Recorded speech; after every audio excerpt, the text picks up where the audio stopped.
buenos días, mis queridos hermanos de la Primera Iglesia Evangélica de Managua y algunos otros que tengan a bien escuchar este estudio del Salmo 137. Este es un salmo de dolor, de sufrimiento y de angustia cuando el pueblo de Israel fue llevado cautivo a Babilonia.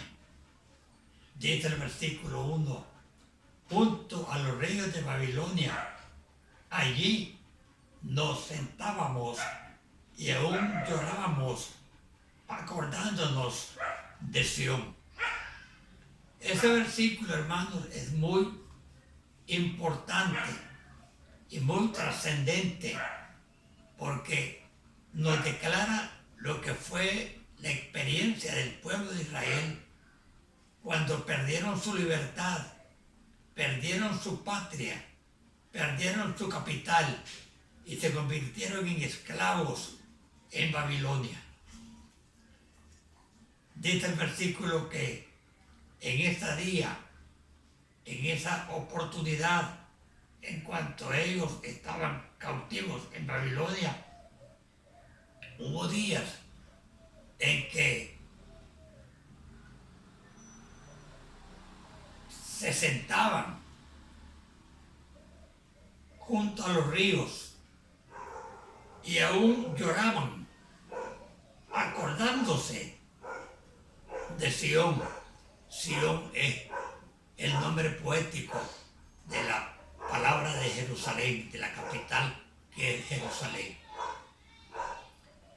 Hermanos, es importante corregir y analizar lo que son las causas del sufrimiento del pueblo. El pueblo no dio importancia a la palabra de Dios. Ellos salieron primeros esclavos de Egipto y en Egipto aprendieron a tener muchos cultos paganos, falsos, ajenos, que no tenían que ver con el Dios vivo y verdadero. Y el Señor, viendo la dureza del corazón de ellos, les permitió ser otra vez cautivos, ahora en Babilonia, el imperio de Babilonia. Es importante que veamos los dos nombres sobresalientes en este versículo 1. Dice, junto a los ríos de Babilonia, allí nos sentábamos y aún llorábamos, recordándonos de Sión, que es Jerusalén. Se mencionan las dos ciudades más importantes de la época. Babilonia, que es la que hizo cautiva a la población de los judíos en Jerusalén,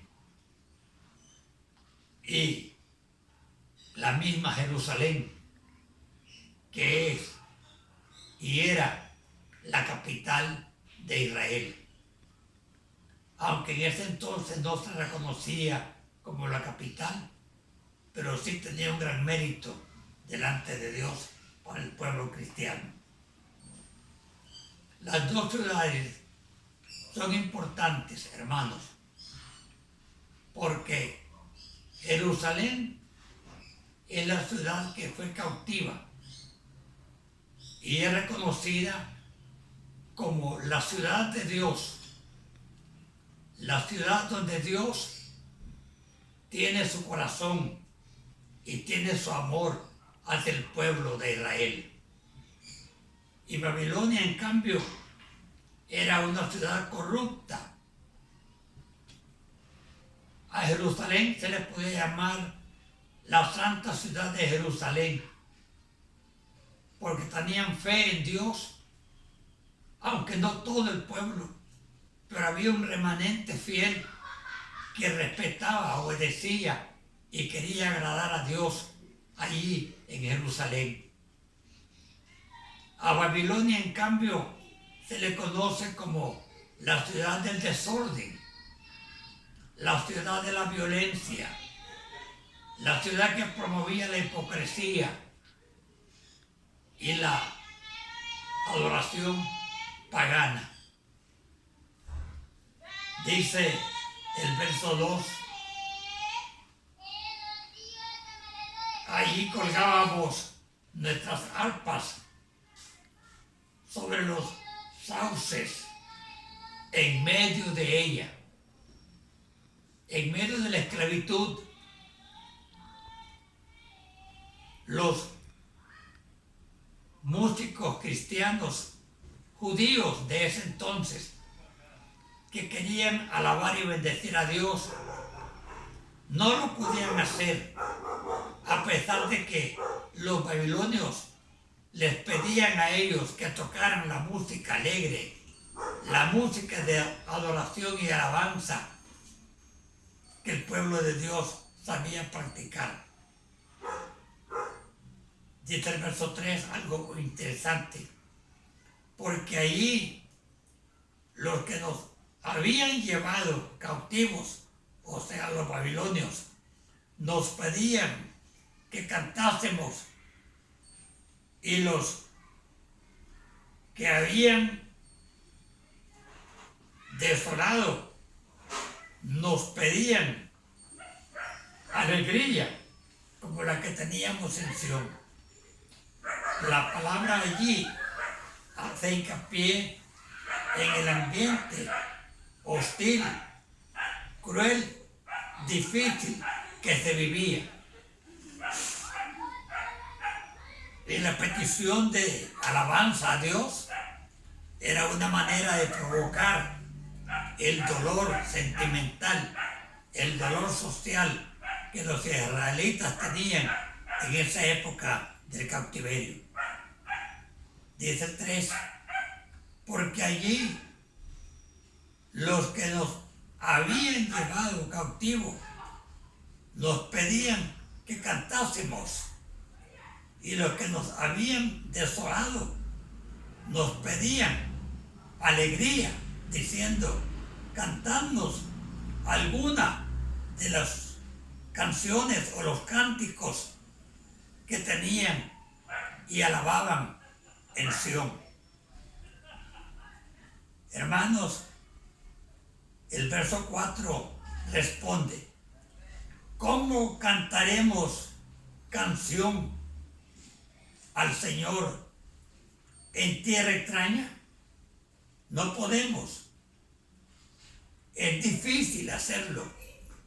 Esto nos hace pensar, hermanos, en lo que sucede cuando por alguna razón tenemos que salir de la patria y buscar dónde posar, dónde tener algún trabajo y dónde buscar cómo vivir, ya no en nuestras casas, sino en cualquier otra, que en el lugar en que vivimos por la situación que nos apresura, tenemos que vivir. En realidad, el pueblo de Israel, hermanos, pagó un alto costo por su rebeldía. Y dice el verso 5, si me olvidare de ti, oh Jerusalén, que mi diestra olvide su destreza. En otras palabras, los músicos a quienes están pidiendo que le den tributo en alabanzas que cantaban en Jerusalén, los músicos cristianos o judíos de ese entonces dicen, no podemos dar tributo a Dios tocando alabanzas con libertad y con alegría, porque estamos cautivos y no tenemos la libertad de espíritu para adorar y alabar el nombre del Señor.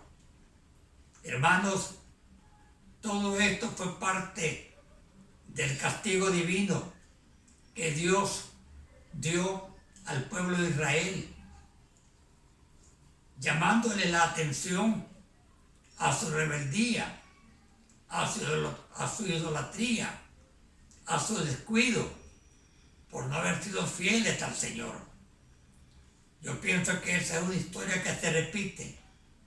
¿Cuántas veces como creyentes nos apartamos del camino, nos divorciamos de Dios, dejamos a un lado la oración, la lectura de la palabra, la meditación en la palabra, el testimonio a otros que aún no conocen al Señor? Y poco a poco nos estamos metiendo en más olvido, en más descuido, en más abandono a lo que respecta a Dios y a su amor.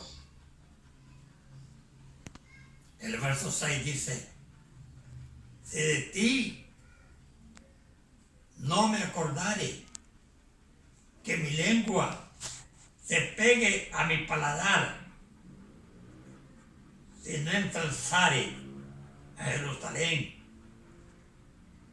como preferente asunto de mi alegría.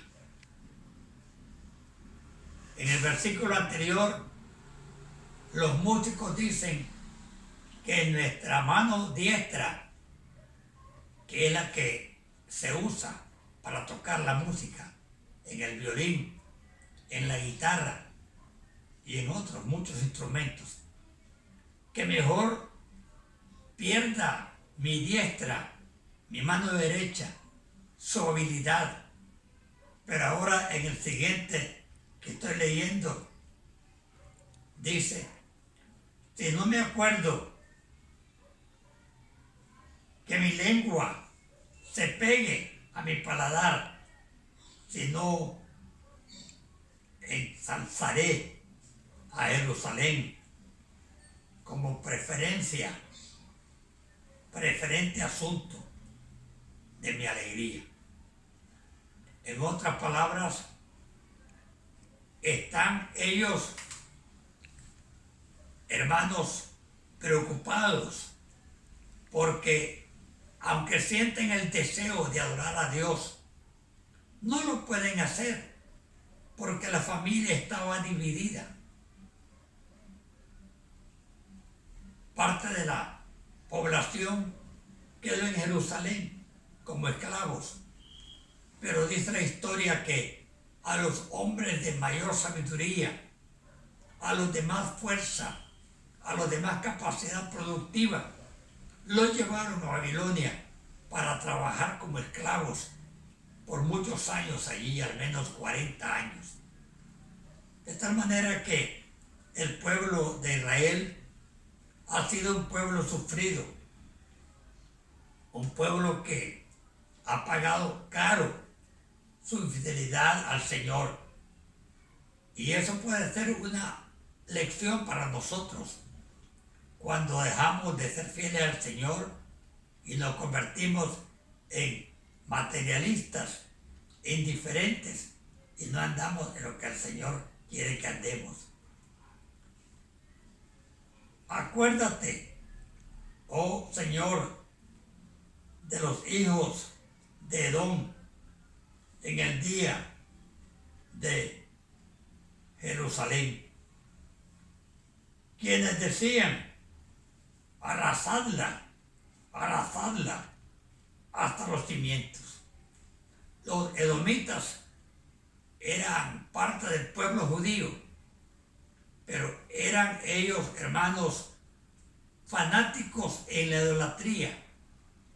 Y ellos, en vez de estar tristes por la situación de humillación de Jerusalén y el cautiverio a que estaban sometidos, le decían a los enemigos, a los babilonios: arranquen de fondo a Jerusalén, de tal manera que no quede nada de ella, porque ellos estaban de acuerdo en que los babilonios eran los correctos, los llamados por Dios y no los enemigos de Dios. Hermanos, cuando por andar en descuidos echamos a perder nuestras convicciones espirituales, por lo general sufrimos el desprecio que le estamos haciendo a Dios.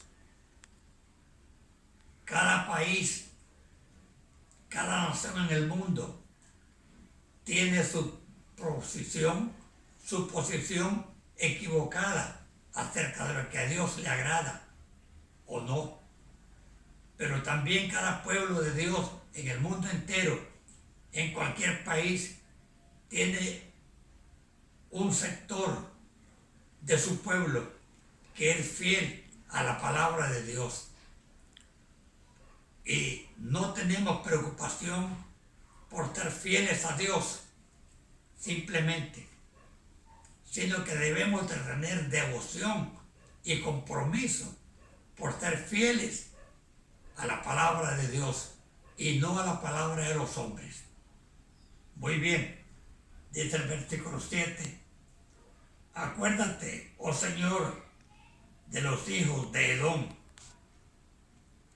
Está pidiendo que Dios responda, castigue a los edomitas, porque ellos eran totalmente paganos y no amaban al Señor.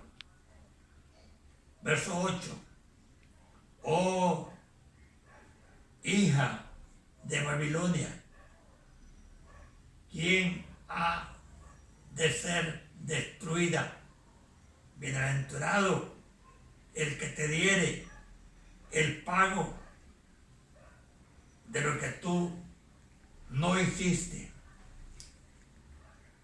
Bienaventurado, dice el último versículo, el 9, el que tomare y estrellare tus niños contra las paredes. El lenguaje aquí es figurativo. Babilonia, hermanos, tenía odio, tenía antisimpatía, tenía división, emocionalmente hablando, espiritualmente hablando, acerca de los fieles de Israel. Y los babilonios tenían el compromiso de estrellar a los niños judíos que nacían en Babilonia bajo cautiverio. Los tomaban a los niños, los arrebataban de sus madres y de sus padres y los agarraban de las canillitas, de los piecitos y los arrastraban, golpeándolos en las paredes, de tal manera que así tenían que morir. Y eso era, hermanos, algo que para ellos era grande, pero para Dios era doloroso. Es importante pensar que este versículo 9 es doloroso, es duro, es terrible. No sabemos cuántos niños, por miles o por centenares, murieron en esta forma. Solo nacieron para que los estrellaran, sean niños o niñas, en las paredes de los edificios, y ahí terminaba su vida. Todo esto, hermanos, tiene un mensaje, y es que Dios merece que le demos fidelidad. Dios quiere que le seamos fieles y responsables al obedecer su palabra. Y cuando por descuido o por cualquier otro motivo caemos en la desobediencia, nos ponemos en el peligro de que Dios use su justicia para reclamar nuestra indiferencia. Es mi deseo que este estudio, que es bien difícil y bien sensible, nos enseñe a cuidar de Dios y a vivir con el propósito de vivir vidas que agraden a Dios, hermanos. No siempre somos felices en la vida cristiana, porque cuando caemos en el error de otros y en el ejemplo de otros, nos descuidamos de ser fieles al Señor, y en consecuencia, la consecuencia que viene por ser descuidados con Dios es muy triste. Por eso la Biblia dice, acuérdate de tu Creador en los días de tu juventud, a los jóvenes. Y luego también acerca de los niños, para los padres, la Biblia dice, instruye al niño en su carrera, en su camino, y aun cuando fuere viejo, no se apartará de él. Hermanos, cuando dejamos a un lado las recomendaciones y los consejos que Dios nos da, nos exponemos al sufrimiento y al peligro. Quiera Dios que todos nosotros que estamos oyendo esta sencilla explicación, nos motivemos para ser fieles a Dios y no infieles. Que Dios me los bendiga y que Él acompañe a toda nuestra familia donde quiera que estemos. Amén.